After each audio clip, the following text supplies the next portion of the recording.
అధ్యక్ష. ఇలాంటి మళ్ళీ జరగకుండా భవిష్యత్తులో చర్యలు తీసుకోవాలని మంత్రి గారిని కోరుతా ఉన్నాం. కళ్యాణ్ గారు. సభకు నమస్కారం అధ్యక్ష. అసలు ఈ రాష్ట్ర చరిత్రలో ఎన్నో ప్రభుత్వాలు వచ్చాయి అధ్యక్ష. ఏ ప్రభుత్వ హయాంలో కూడా ఎలాంటి సంఘటనలు అయితే జరగలేదు అధ్యక్ష. అవి ఈ ప్రభుత్వం వచ్చాక 2 సంఘటనలు జరిగాయి అధ్యక్ష. తిరుమలలో తీసుకుంటే ఈ జనవరి 9న జరిగింది అధ్యక్ష. 6 ప్రాణాలు పోయాయి, 24 మందికి గాయాలయ్యాయి అధ్యక్ష. అసలు ఈ దేశ చరిత్రలోనే స్వాతంత్రం రాకముందు అవ్వచ్చు, వచ్చాక అవ్వచ్చు, తిరుమల దివ్య క్షేత్రంలో మాత్రం ఇలాంటి సంఘటన ఎప్పుడు జరగలేదు అధ్యక్ష. అది ఇప్పుడు జరగడం నిజంగా దురదృష్టకరం. ఈ సంఘటన జరగడం నిజంగా ఇందులో రాష్ట్ర ప్రభుత్వ వైఫల్యము అలాగే టీటీడీ పాలక మండలి వైఫల్యం క్లియర్ గా కనిపిస్తుంది. ఏర్పాటు చేయడంలో వాళ్ళు ఘోరంగా విఫలమయ్యారు అధ్యక్ష. అలాగే అది ఆ సంఘటన జరగకముందే సింహాచలంలో ఇలాగ 7 చనిపోయారు గోడ కూలి అధ్యక్ష. అసలు నా క్వశ్చన్ ఏంటంటే ఇప్పుడు తిరుపతి విషయం తీసుకుంటే ఆ సంఘటన జరిగిన వెంటనే ఈస్ట్ ఎంఆర్ పల్లి పోలీస్ స్టేషన్లో 2 ఎంఆర్ఓలు పోలీసులకు ఫిర్యాదు చేశారు అధ్యక్ష. ఈ రోజు వరకు ఏ ఒక్కరిపైనైనా బాధ్యులపైన పోలీసులు చర్యలు తీసుకొని అరెస్ట్ చేశారా అని నేను అడుగుతున్నాను అధ్యక్ష. చేయకపోతే ఎందుకు అరెస్ట్ చేయడంలో విఫలమయ్యారు అని. అలాగే ఈ సంఘటన జరిగిన వెంటనే సాక్షాత్తు డిప్యూటీ సీఎం గారు వెళ్ళి ఆ తిరుమల వెళ్ళి TTD chairman, TTD EO, TTD AEO 3 బాధ్యులు వాళ్ళ నిర్లక్ష్యం వలన ఈ దుర్ఘటన జరిగిందని చెప్పారు అధ్యక్ష. మరి వాళ్ళ నిర్లక్ష్యం వల్ల జరిగిందని డిప్యూటీ సీఎం గారే చెప్పారు కదా అధ్యక్ష. వాళ్ళ మీద ఏమైనా చర్యలు ప్రభుత్వం తీసుకుందా అని అడుగుతున్నాను అధ్యక్ష. అలాగే టీటీడీ పాలక మండలి సభ్యులు ఈ మరణించిన వాళ్ళ కుటుంబాల దగ్గరికి వెళ్ళి క్షమాపణ చెప్పాలి అనేసి ఆ రోజు డిప్యూటీ సీఎం గారు చెప్పారు అధ్యక్ష. ఎవరైనా చెప్పారా అని మీ ద్వారా అడుగుతున్నాను అధ్యక్ష. అలాగే సౌకర్యాలు కల్పించే బాధ్యత టీటీడీ పాలక మండలిదని సాక్షాత్తు సీఎం గారు చెప్పారు అధ్యక్ష. పాలక మండలి మీద ఏమైనా చర్యలు తీసుకున్నారని అడుగుతున్నాను. అంతేకాకుండా సీఎం గారు చెప్పారు అధ్యక్ష 6 చనిపోయారు కదా, వాళ్ళకి కాంట్రాక్ట్ ఉద్యోగాలు ఇస్తాము అని చెప్పారు అధ్యక్ష. ఎవరికైనా కాంట్రాక్ట్ ఉద్యోగాలు ఇచ్చారా మంత్రి గారు చెప్పాల్సిందిగా మీ ద్వారా అడుగుతున్నాను అధ్యక్ష. మరో ముఖ్యమైనది ఏంటంటే దీనికి బాధ్యుడు అనేసి ఆ జిల్లా ఎస్పీని బదిలీ చేయడం సీఎం గారే చేశారు అధ్యక్ష. బాధ్యత వహించాల్సిన జిల్లా ఎస్పీ అని ఆ రోజు సీఎం గారు చెప్పారు అధ్యక్ష. మళ్ళీ ఎందుకు అధ్యక్ష మొన్ననే ఆ ఎస్పీ సుబ్బరాయుడు అనే ఆయన్ని మళ్ళీ ఎందుకు నియమించారు అధ్యక్ష? అసలు ఎలా నియమించారు, ఎందుకు నియమించారు అధ్యక్ష? అది ఇంకోటి ఏంటంటే ఈ సంఘటన మరొక ముందే మనం సింహాచలంది చూసాం కదా అధ్యక్ష. ఇందులో ఆ కాంట్రాక్టర్ చెప్పాడు అధ్యక్ష పైన ఉన్న వాళ్ళ ఒత్తిడి వల్లనే తక్కువ సమయంలో గోడ కట్టాను, ప్లాన్ని డీవియేట్ అయ్యాను, వాళ్ళు ఒత్తిడి చేయడం వలన అని చెప్పారు అధ్యక్ష. మరి ఎవరు ఒత్తిడి చేశారు? 7 ప్రాణాలు పోవడానికి కారణమైన ఒత్తిడి చేసిన వ్యక్తి ఎవరు? అతన్ని పట్టుకున్నారా, అరెస్ట్ చేశారా? ప్రభుత్వం చెప్పాల్సిందిగా కోరుతున్నాను. సింహాచలం ఏర్పాట్లకి 5 మంత్రులు కమిటీ ఉన్నారు అధ్యక్ష. హోంమంత్రి గారి స్వయంగా చెప్పేవారు అధ్యక్ష పిన్ టు పిన్ నేనే అన్ని ఏర్పాట్లు దగ్గరుండి చూశాను అనేసి. మరి అంత చూసినా ఇలాంటి సంఘటన జరగడానికి కారణకులు ఎవరు? వాళ్ళని అరెస్ట్ చేశారా అని మంత్రి గారిని అడుగుతున్నాను అధ్యక్ష. ఇంకో విషయం ఏంటంటే అధ్యక్ష అసలు హిందువులు ఎంతో పవిత్రంగా భావిస్తారు అధ్యక్ష. ఇప్పుడు వైకుంఠ ఏకాదశి అవ్వచ్చు, చందనోత్సవం అవ్వచ్చు, ఇలాంటి ఇష్యూస్ లోనే ఇంతమంది ప్రాణాలు పోతే ఈ రాష్ట్రంలో భక్తుల ప్రాణాలకి రక్షణ ఎక్కడ ఉంది అని నేను అడుగుతున్నాను అధ్యక్ష. థ్యాంక్ యూ అధ్యక్ష. ఒకే ఒక ప్రశ్న అధ్యక్ష. ఇలాంటి సంఘటనలు మళ్ళీ ఇంకొకసారి పునరావృతం కాకుండా అక్కడ ఉండేటటువంటి సిబ్బందిని అలర్ట్ చేస్తూ ప్రభుత్వం తరఫు నుంచి ఏమైనా చర్యలు తీసుకుంటున్నారా లేదా? ఎందుకంటే మనుషులు ప్రాణాలు పోయేదనేది ఎవరికి మంచిది కాదు అధ్యక్ష. అలాంటి మేజర్ పుణ్యక్షేత్రాల్లో ప్రజలు దైవభక్తి మీద ఉన్న దీంతో పోయినప్పుడు వాళ్ళు ప్రాణాలు పోవడం అనేది అసలు మంచిది కూడా కాదు అధ్యక్ష. సో దీనికి సంబంధించి ఏదైనా ప్రణాళిక కానీ ఏదైనా చర్య కానీ తీసుకుంటున్నారా? రెండోది అక్కడ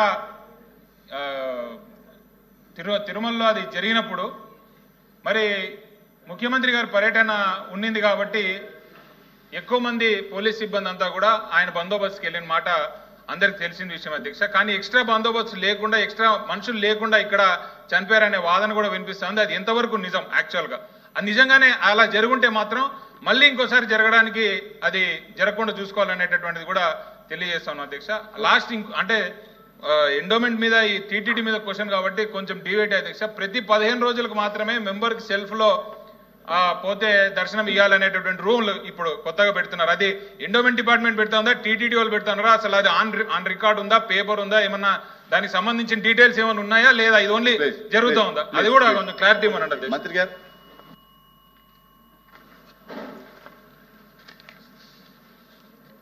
అధ్యక్ష, తిరుమల వైకుంఠ ఏకాదశి రోజు జరిగినటువంటి దుర్ఘటన మీద ప్రభుత్వం కూడా ఒక స్పష్టమైన వైఖరి తీసుకొని అక్కడ జరిగినటువంటి తప్పులు ఎలా జరిగాయి ఏంటి అనేటువంటిది వెంటనే దేవాదాయ శాఖ మంత్రిగా నన్ను, హోంమంత్రిగా శ్రీమతి వారు అనిత గారిని, అలాగే జిల్లా ఇన్ఛార్జి మంత్రిగా రెవెన్యూ మంత్రి గారిని అక్కడికి పంపడం జరిగింది. మేము వెళ్ళిన వెంటనే అక్కడ పరిస్థితులను గమనించి ముఖ్యమంత్రి గారికి సమాచారం ఇచ్చాం. గౌరవ ముఖ్యమంత్రి గారు కూడా మధ్యాహ్నంగా ఆయన రావడం, వారి తర్వాత ఉప ముఖ్యమంత్రి శ్రీ పవన్ కళ్యాణ్ గారు కూడా వారు రావడం జరిగింది. అధ్యక్ష, ఆ యొక్క సంఘటనలో బాధితులైనటువంటి కుటుంబాలని, అలాగే చనిపోయినటువంటి కుటుంబాలని పరామర్శించడం, హాస్పిటల్కి వెళ్ళి హాస్పిటల్లో మిగిలిన గాయాలు ఉన్నటువంటి వాళ్ళకి మెరుగైన వైద్యం అందించాలని చెప్పి వాళ్ళకి ఆదేశాలు ఇవ్వడం, తర్వాత ఈ సంఘటనను కూడా, ఈ ఘటన ఎలా జరిగింది అనేటువంటి వాస్తవాలను కూడా గౌరవ ముఖ్యమంత్రి గారు, ఉప ముఖ్యమంత్రి గారు ప్రత్యేకంగా పరిశీలించడం, తద్వారా జిల్లా అధికార యంత్రాంగంతో వారు సమీక్ష చేయడం కూడా జరిగింది. అధ్యక్ష, ఆ సమీక్ష జరిగినటువంటి సందర్భంలో ఒక విషయం ఇక్కడ చెప్పాల్సిన అవసరం ఉంది. అధ్యక్ష, వైకుంఠ ఏకాదశి అనేటువంటిది తిరుమల శ్రీ వెంకటేశ్వర స్వామి దగ్గర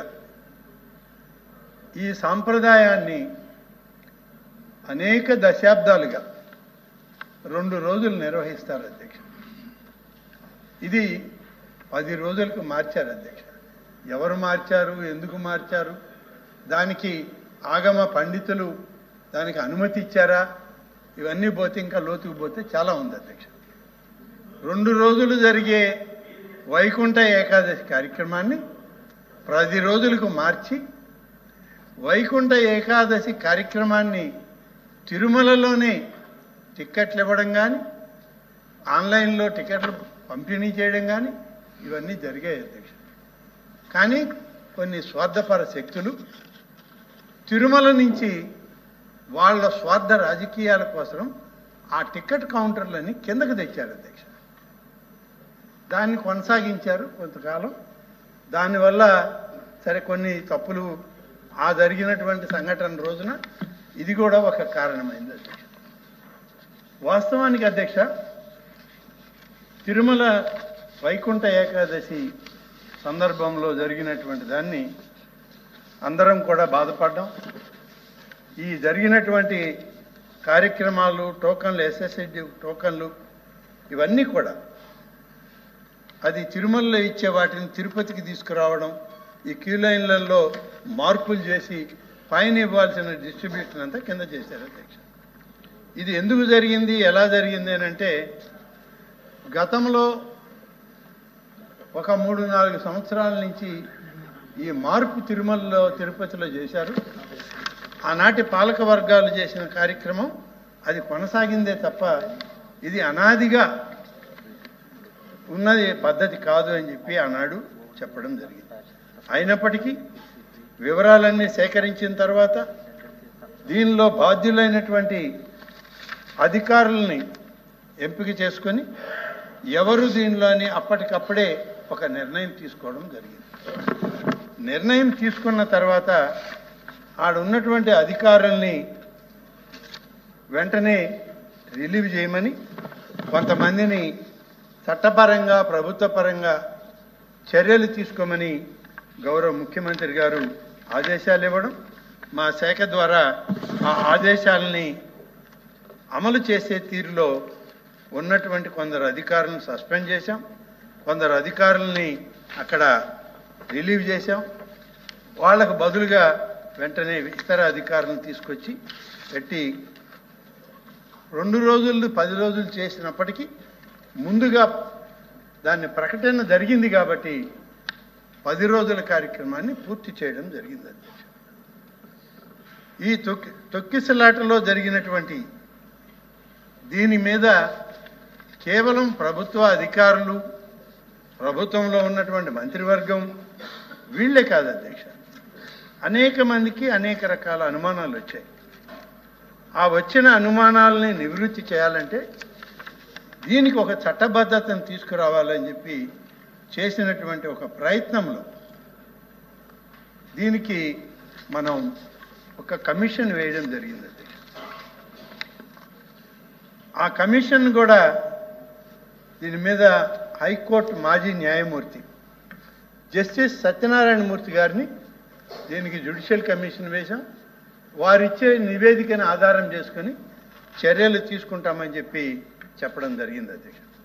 వారి నివేదిక, వాటి పూర్వాపరాలు, అలాగే వారు అక్కడ పోయి ఎంక్వైరీ చేయడం, అనేక సిట్టింగులు వేయడం, ప్రతి ఒక్కరిని విచారించడం అన్నీ అయిన తర్వాత ప్రభుత్వానికి నివేదిక ఇచ్చారు అధ్యక్ష. ఈ నివేదిక మీద ప్రభుత్వం ఒక నిర్ణయం తీసుకుంది.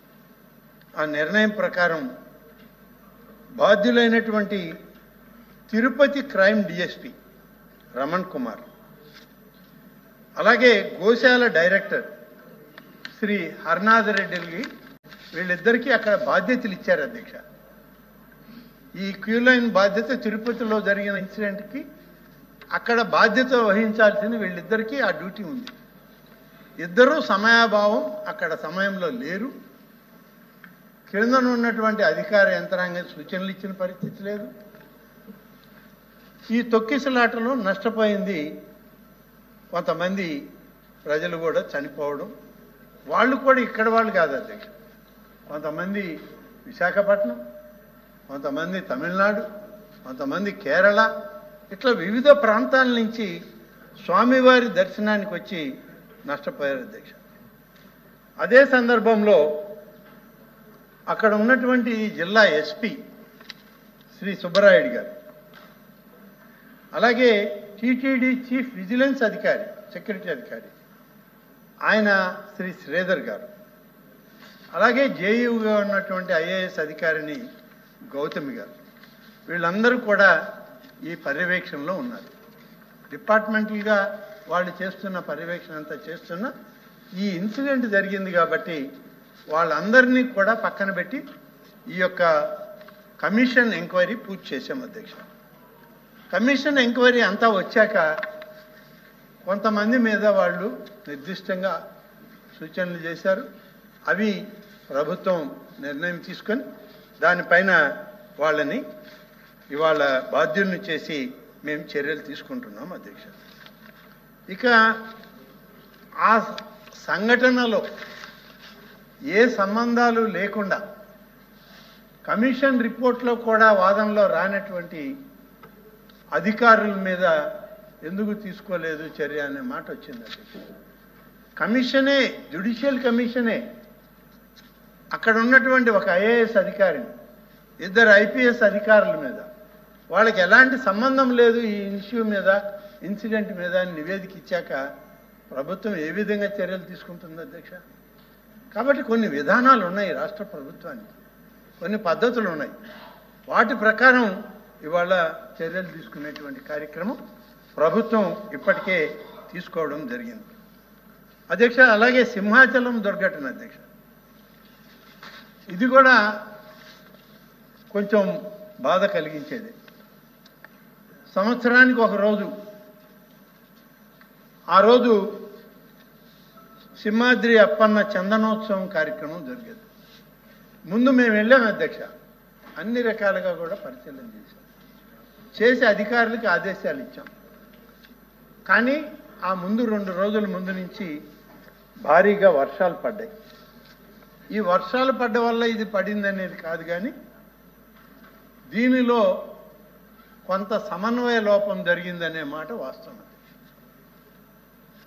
ఈ కట్టడాలన్నీ కేంద్ర ప్రభుత్వ నిధులతో ప్రసాదం స్కీమ్ కింద టూరిజం డిపార్ట్మెంట్ వాళ్ళే టెండర్లు పిలుస్తారు, వాళ్ళ అధికారులు వాళ్ళ స్పెసిఫికేషన్ల ప్రకారమే కాంట్రాక్టర్లు కడతారు.